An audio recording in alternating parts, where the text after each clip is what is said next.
네, 전일 국내 증시는 상승 기세가 꺾이며 살짝 쉬어가는 모습이었습니다. 그럼에도 개별 종목 장세 흐름은 펼쳐졌는데요. 각 종목들의 호재와 악재, 전일의 특징주를 중심으로 오늘 전략 세워보겠습니다. 펠리조 투자일 리서치 김민수 대표, 이베스트 투자증권 IM 영업팀 염승환 차장 나와 계십니다. 안녕하세요. 네, 저희가 오늘 이제 첫 번째 특징주로 먼저 택배 관련주를 보겠습니다. CJ 대한통운인데요. 추석을 앞두고 택배 물량이 확대가 될 것으로 예상이 되면서 전일 주가가 또 질주를 했습니다. 이익 개선 기대감이 커지게 됐는데 CJ 대한통운의 실제 모멘텀 어떻게 봐야 할까요? 사실 대한통운이 이제 그러니까 택배가 좋은 건 누구나 다 알고 있잖아요. 그래서 많은 분들이 주가 상승 기대감을 좀 굉장히 높게 갖고 있던 기업 중에 하나인데 정말 주가가 못 갔거든요. 이 언택트 시대에 어쨌든 이제 택배 수요 급증에 따른 그 과실을 주가가 전혀 반응을 못하고 계속 눌려 있었는데 그 이유 중에 하나가 해외 법인 쪽의 실적이 좀 되게 안 좋았어요. 그러니까 국내랑 다르게 해외 법인 쪽 이제 코로나19로 인해서 여러 가지 이제 그 가동들이 좀 안 되다 보니까 실적이 좀 이제 부러지는 모습들이 나와가지고 그 부분이 주가에 좀 반영이 되면서 좀 안 좋았는데 최근에 나온 이제 보고서들을 보니까 이제 그 2분기까지 부진했던 뭐 인도나 동남아, 중동 같은 경우 좀 완만하게 정상화가 시작이 됐다고 합니다. 그래서 해외 쪽도 뭐 아직 완벽하게 정상화된 건 아니지만 어느 정도 이제 그 바닥은 좀 쳤다라는 그런 인식들이 좀 나와주고 있고 국내 쪽은 너무나 좋죠. 국내 이제 택배 물량이 최근에 또 코로나19가 더 확산이 되면서 더욱더 급증을 하고 있기 때문에 국내 매출이라든가 이익은 좀 계속해서 점프를 할 가능성이 굉장히 좀 높은 것 같습니다. 그래서 그런 관점에서 보면 3분기 실적도 좀 기대보다는 되게 좀 잘 나올 것 같고요. 그리고 네. 어제 보니까 전반적으로 CJ 그룹들이 다 좀 좋더라고요. 뭐 CJ, 대한통운 또 여러 가지 뭐 CJ ENM, 스튜디오 드래곤 네. 또 그러니까 일각에서 들리는 얘기 이거는 뭐 저도 검증된 건 아니지만 일각에서 이제 나왔던 얘기는 네이버가 뭐 CJ 그룹과 뭐 전략적 지분 투자할 수도 있다. 뭐 그런 내용들도 좀 있긴 있는 것 같은데 이거 네. 약간 이제 루머니까 뭐 저도 이렇게 정답으로 말씀드릴 수는 없겠지만 주가가 어쨌든 이제 CJ 그룹들이 이렇게 일정하게 좀 올라갔던 배경에는 좀 그런 부분도 그런 루머도 좀 작용하지 않았나 이렇게 좀 보여집니다. 그래서 그리고 사실 지금 네이버하고 CJ 대한통운의 관계도 그렇게 좀 괜찮은 편이거든요. 왜냐하면 그 풀필먼트 서비스라고 이제 택배 회사가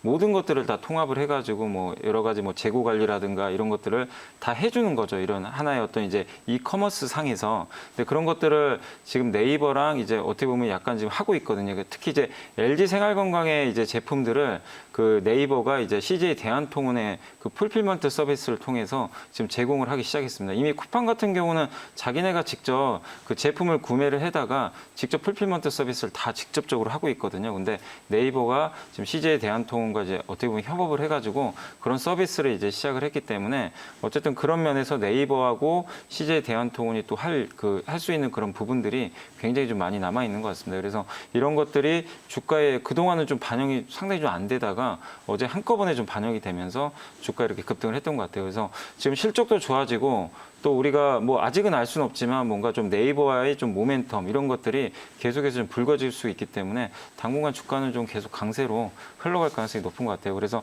충분히 한번 지금 18만 5천 원까지 어제 찍고 왔는데 뭐 19만 원 많게는 한 20만 원까지도 상승을 좀 할 수 있기 때문에 지금은 팔기보다는 좀 한번 더 모멘텀을 기다리는 좀 전략이 필요할 것 같습니다. 네, 저는 네이버와의 모멘텀까지는 몰랐습니다. 일단은 20만 원까지의 주가 상승 흐름 전망을 해주셨습니다. 다음 종목은 제일기획인데요. 하반기부터 본격적인 실적 회복이 전망이 되고 있습니다. 증권사 리포트 내용도 한번 정리를 해볼게요. 신한금융투자에서 나온 리포트 내용입니다. 7, 8월 국내 광고 경기는 디지털을 중심으로 견조한 회복세를 보였습니다. 본사와 해외 모두 기대치를 상회할 것으로 전망이 또 되고 있고요. 기저효과가 있는 4분기에 대한 실적 기대가 더욱 높아질 필요가 있다고 홍세종 연구위원이 또 분석을 했습니다. 광고 시장 회복과 함께 주가 상승 더 기대해봐도 괜찮은가요, 대표님?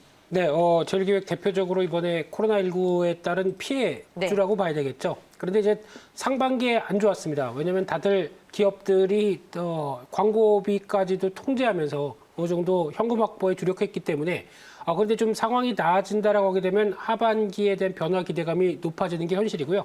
대표적으로 삼성전자만 본다고 하더라도 갤럭시 시리즈, 특히 갤럭시 노트 20 팔려고 또 여러 가지 마케팅을 많이 했다. 그러면 그에 따른 여러 가지 수혜가 반영되면서 변화가 올 게 아니냐. 그럼 하반기 회복이다. 이런 관점으로 보셔야 될 것 같은데요. 근데 지금 또 중요한 게 보통 이제 광고 시장도 뭐 저희가 아는 뭐 TV나 뭐 신문 이게 아니죠. 지금 이제 대세는 디지털 광고라고 하는 뭐 에코 마케팅이나 뭐 나스미디어 이런 쪽으로 가는 대세가 이쪽으로 가고 있는데 제일교육이 그를 따라갈 수 있느냐 없느냐의 분위기를 봤을 때 따라갑니다. 디지털 광고가 한 전체 매출이 한 40% 정도 된다고 합니다. 그러다 보니까 이를 충분히 반영해도 주가가 좀 못 갔다라고 관점 쪽에서 회복의 무게를 둔다라고 봐야 될 것 같은데요. 그러다 보니까 흐름을 보게 되면 일단 지금 직전 고점대를 넘어서 2만 원대 안착하는 분위기가 어제 나왔다고 보여지고 있는데 좀 더 길게 보게 되면은 이 부분이 지금 다른 종목들과 다르게 주가에 대한 패턴들로 봤을 때는 주봉상인데요. 어느 정도 회복을 못했다라고 볼 수 있겠죠. 그러다 보니까 단기적으로는 한 2만 1,000원대 근처에서 저항은 있다고 하더라도 아마 실적 회복에 대한 가시화가 확인되게 되면 23,500원대 정도까지는 충분히 움직일 수 있지 않겠느냐라는 쪽으로는 보여지고 있는데 시간은 당장은 아닐 것 같습니다만 실적 뚜껑을 열어보는 흐름들이 중요할 것 같고요. 네. 또 제가 보기에는 현대차 쪽도 눈여겨보셔야 될 것 같습니다. 이제 전기차가 이제 뭐 10여 종이나 이제 나오기 시작하면서 또 마케팅을 강화해야 되겠죠. 그렇게 되면은 현대차 쪽의 광고 회사인 이노션 같은 경우도 한번 주목할 필요가 있지 않을까 이렇게 생각이 들고 있습니다. 네, 알겠습니다. 제일기획을 기반으로 이제 광고 시장이 또 최근에 어떻게 흘러가고 있는지 저희가 얘기를 들어봤습니다.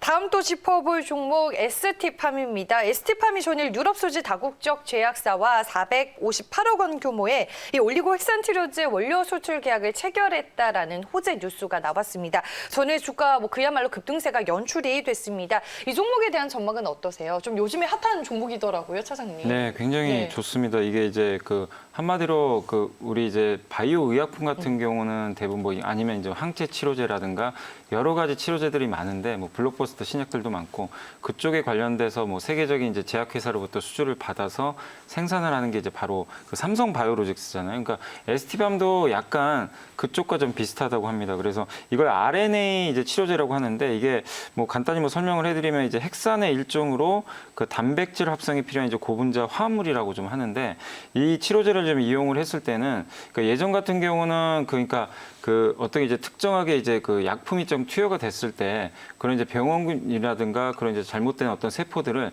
제거하는 데 초점을 좀 맞췄다면은 그러니까 이 RNA 치료제 같은 경우는 이게 들어갔을 때 거기에 관련된 DNA 정보라든가 그러니까 어떻게 보면 이제 잘못된 병원군이 발현할 수 있는 그 정보 자체를 아예 그냥 차단해버리는 한마디로 DNA 정보, 잘못된 이런 오류들을 수정할 수 있는 하나의 또 치료제라고 하더라고요. 그러니까 아예 이제 발본색원을 할 수가 있다는 네. 거죠. 어떻게 보면. 그래서 굉장히 좀 각광을 받고 있고 최근에 이런 치료제들이 좀 많이 나오고 있는데 이런 것들이 예전에는 희귀질환에 좀 많이 쓰였어요. 그러니까 희귀질환이란 같은 경우는 어떻게 보면 이제 치료 대상이 좀 굉장히 한정적이잖아요. 시장 규모가 되게 작은데 이게 이제 만성질환 치료제까지도 지금 퍼져나가고 있다고 합니다. 이 치료제가. 그렇게 되면은 시장 규모가 굉장히 앞으로 커질 수밖에 없기 때문에 이 희귀질환과 만성질환의 차이만 봐도 이게 어떻게 보면 이제 매출액에서 엄청난 차이가 날 수가 있어요. 근데 이 만성질환 쪽으로도 치료제가 좀 확대되고 있기 때문에 당연히 여기에 따른 이제 제품 생산량이 늘어날 수밖에 없겠죠. 그럼 결국 이거를 위탁 생산 받아서 만들어주는 회사가 전 세계에 그렇게 많지는 않은데 ST팜이 지금 현재 기준으로는 전 세계에서 3위 정도 위치를 차지하는데 만약 내년에 증설까지 하게 되면 전 세계 이제 캐파가 한 2위까지 올라간다고 합니다. 그러니까 지금 시장이 엄청나게 지금 뜨거워지고 있는데 거기서 2위. 삼성바이오로직스는 현재 이제 글로벌 위탁 시장에서 지금 1위를 달리고 있잖아요. 근데 이 RNA 치료제 부분에 있어서 CMO 부분은 ST팜이 세계 2위. 나중에 세계 1위가 될 수도 있는 거거든요. 그러니까 그런 쪽에서 또 새로운 지금 강자로 부상을 하고 있기 때문에 삼성바이오로직스의 스토리를 여러분들이 기억을 하신다면 ST팜도 아직도 저는 상승할 수 있는 룸이 굉장히 많이 남아있다고 좀 보고 있습니다. 근데 주가가 어쨌든 지금 너무나 가파르게 좀 올라온 건 사실이니까 네. 조금 쉬어갈 수는 있어요. 근데 속도 조절을 하겠죠. 항상 이 주가라는 게 보면 많은 분들이 개인 투자자분들이 좀 약간 염두에 두셔야 될 게 항상 이렇게 좀 쉬어갈 때는 더 빠질까 봐 부담돼가지고 못 사시고 들고 계신 분들도 조금이라도 빠지면 그냥 손절을 해버리거든요. 이게 내 맘대로 안 되니까. 그래놓고 이제 다시 올라갈 때 이런데 위쪽에서 그냥 추격 매수를 해버리세요. 그럼 또 잠깐 빠지면 또 굉장히 좀 고생을 하시고 그러지 마시고 그러니까 지금도 마찬가지입니다. 내가 잘 들고 있으면 그러니까 기업을 잘 알고 계셔야 돼요. 공부는 반드시 하셔야 되는데 이 기업에 대해서 제가 말씀드린 대로 제 의견에 동의를 하신다면 그냥 기업 가치 믿고 들고 가는 거예요. 근데 다만 내가 이거를 매수를 하고 싶다. 그러면 이런 날은 사면 안 되겠죠. 당연히 좀 어느 정도 이렇게 레벨 다운이 됐을 때 들어가셔야 되니까 매수보다는 지금은 좀 한번 들고 가보자. 이런 좀 전략을 말씀드리겠습니다. 많은 주주분들이 한 10만 원까지 생각하고 계신 걸로 제가 알고 있거든요. 저는 게시판에 보니까. 그러니까 이게 몇 년이 될지 모르지만 어차피 이게 2차 전지 소재업체랑도 또 비슷해요. 증설을 하면 주가 계속 올라가잖아요. 근데 이 회사도 내년까지 증설을 하게 되면 굉장한 이제 앞으로 매출 성장이 나올 수밖에 없기 때문에 뭐 10만 원 가는 것도 저는 충분히 가능하다 이렇게 보고 있습니다. 네, 알겠습니다. 동아소시아홀딩스의 자회사죠? 예. 네, 알겠습니다. 저희가 ST팜이 가지고 있는 모멘텀까지 분석을 해봤습니다. 다음 우리가 또 볼 종목은 현대차입니다. 현대차가 수소 연료전지 시스템을 비자동차 부문에도 수출을 하면서 이제 수소 사업 영역에서 확장 범위를 넓혀나가고 있습니다. 전일 이제 신고가를 또 경신을 했더라고요, 현대차가. 네, 그렇습니다. 뭐 네. 그럴 수밖에 없죠. 지금 대안을 찾을 수 있는 만한 종목이 그냥 주도주밖에 없다라고 보게 되면 계속 이쪽에 집중하는 게 맞다고 봐야 될 것 같고요. 굉장히 좋게 보시는 종목 중에 하나잖아요, 현대차. 네, 더 가야죠. 네. 근데 일단 3분기 영업이익은 1조 원대 넘을 걸로 보여지다 보니까 작년 동기 대비해서 한 160% 늘어나는 쪽으로 바라보고 있는데 근데 여기가 이제 중요한 것보다 앞으로 이제 두 가지 포인트를 확인하셔야 될 것 같습니다. 첫 번째는 미국 시장 점유율인데요. 현대기아차 합쳐가지고 꿈의 숫자라고 하는 두 자릿대 숫자 이 부분이 달성할 수 있을 것인가라는 부분들인데 일단 그를 앞서서 한 8%대, 9%대 정도까지 진입은 이 SUV 중심으로 회복되기 시작한다라고 하게 되면 하반기에 시도하지 않을까. 그런데 내년에는 충분히 이 정도까지 나오지 않을까라고 하게 되면 현대차의 또 하나의 동력이 될 수 있겠다라는 쪽도 바라보고 있는데 또는 두 번째는 이제 공개를 앞두고 있는 eGMP라고 하는 쪽이죠. 전기차 배터리 관련된 어떻게 보면 플랫폼인데 이 부분이 왜 중요하냐면은 어느 정도 플랫폼을 만들어 놓고 이제 전기차를 다양하게 여러 가지 뭐 SUV부터 뭐 이제 어떤 승용차까지 모두 다 찍기 시작한다라고 하게 되면 한 뭐 10여 종이나 뭐 20종 이상도 금방 나올 수가 있는 부분들이죠. 그러다 보니까 어떤 기본을 만들어 놓고 그 위에 여러 가지 변화를 꿈꾸면서 전기차 라인업을 박차를 가기 시작한다라고 하게 되면 어떤 실적이나 주가도 상당히 긍정적일 수밖에 없다라고 봐야 될 것 같고요. 그러다 보니까 지금 패턴을 보게 되면 딱 그 가격은 그것만 기억하시면 될 것 같습니다. 16만 5천 원만 이탈 안 한다라고 하게 되면 계속 가져가셔야 됩니다. 그런 쪽에서는 아직 지금 시장의 주도적인 종목이다라는 쪽 확인할 수 있는데 일단 목표가는 22만 원 보고 있습니다. 왜냐하면 지금 중기적인 저항권 이제 17만 원대, 18만 원대를 안착하면서 추가적인 변화가 나올 시점이거든요. 그렇기 때문에 일단 22만 원대까지는 들고 가보자 이렇게 말씀드리겠습니다. 네, 알겠습니다. 20만 원 넘길 수 있을지 수소 글로벌 리더십을 굳혀나가는 현대차의 주가 방향성 저희도 확인을 해보겠습니다. 네, 다음 특징주는 LG화학입니다. 전일 2시 30분쯤에 전지사업 부문의 물적 분할과 관련된 뉴스가 나왔습니다. 오늘 이제 긴급 이사회를 열고 전지사업부 분사를 확정 짓게 되는데 뭐 어제도 그렇고 오늘도 그렇고 참 말이 많아질 것 같아요. LG화학의 이 전지사업 부문의 물적 분할 악재인가요, 차장님? 그러니까 사실은 이게 참 뭐 논란들이 많습니다. 그러니까 사실 시장에서 그동안 나왔던 건 대부분 그 물적 분할 얘기가 계속 나왔었어요. 그 예전부터 이게 나온 게 뭐 이번에 나온 게 아니라 몇 년 전에도 뭐 분할 요구가 계속 있었고, 근데 이제 그 후로 뭐 최근 들어와서 뭐 인적 분할이다, 물적 분할이다 말이 많았는데 결국 지금 기사 내용대로만 본다라면은 물적 분할 가능성이 굉장히 높아진 상태인데 일단 이거는 아직은 모릅니다. 지금 이사회가 끝나봐야 되는 거고 인적 분할로 결정이 날지 물적 분할이 될지는 일단은 그 이사회 결과를 여러분들이 확인하시고 체크를 해보실 필요가 있고, 근데 일단 기사 내용대로 물적 분할로 결정이 나게 되면 당연히 주주분들 입장에서는 좀 화가 나실 수밖에 없는 것 같아요. 왜냐하면 내가 LG화학을 투자한 분들의 대부분이 뭐 거의 대부분이시겠죠. 당연히 LG 배터리라는 회사에 투자를 한 거지 그쵸. 석유화학의 가치를 보고 투자하신 분은 거의 없다고 저는 생각하거든요. 근데 그게 이제 그 물적 분할을 하면 사실 기업 가치는 아무것도 바뀐 게 없어요.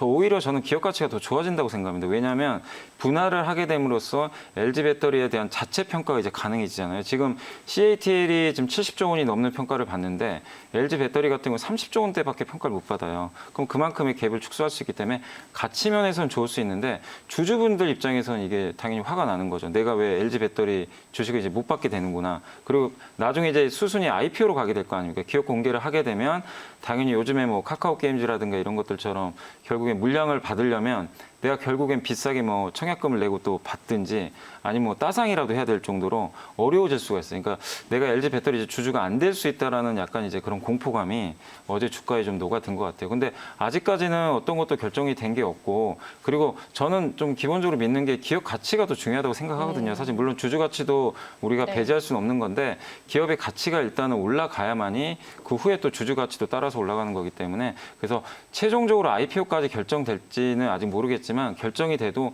시간은 아직 많이 남아 있고 그 상황에서 LG 배터리를 투자할 수 있는 방법은 사실 LG화학에 투자하는 것밖에 지금 당장은 현실적으로 대안은 없어요. 네. 그잖아요. 세계 1등 배터리. 그래서 그런 관점에서 단기적으로 좀 실망 매물은 당분간 나올 수는 있습니다. 이런 이슈들 때문에. 그러나 기업 가치는 계속 올라가는 게 분명하니까 어느 시점에서는 주가도 다시 한번 저는 정상적으로 복귀한다고 생각합니다. 근데 어쨌든 LG 그룹 입장이 그러니까 LG화학 그 이사회에서 어쨌든 주주분들이 원하는 인적 분할을 결정을 해줄지 회사가 원하는 건 그냥 물적 분할이 더 유리한 것 같아요. 회사 입장에서. 그래서 회사에서 물적 분할을 할지 사실 그걸 일단 결정이 나는 걸 보고 좀 판단을 해야 될 것 같습니다. 그래서 단기로는 어쨌든 좀 불확실성 때문에 주가의 영향은 좀 악영향은 불가피하지만 제 개인적으로 중장기적으로는 큰 영향은 없다. 이렇게 좀 말씀을 드리고 싶습니다. 알겠습니다. 단기와 이제 중장기 전략을 좀 나뉘어서 자세하게 설명을 해주셨습니다. 뭐 LG화학의 분사액이 뭐 그전부터 꾸준하게 제기가 됐었던 재료인데 이번에 좀 서둘러서 결정하게 된 배경을 시장에서는 어떻게 받아들이고 있어요?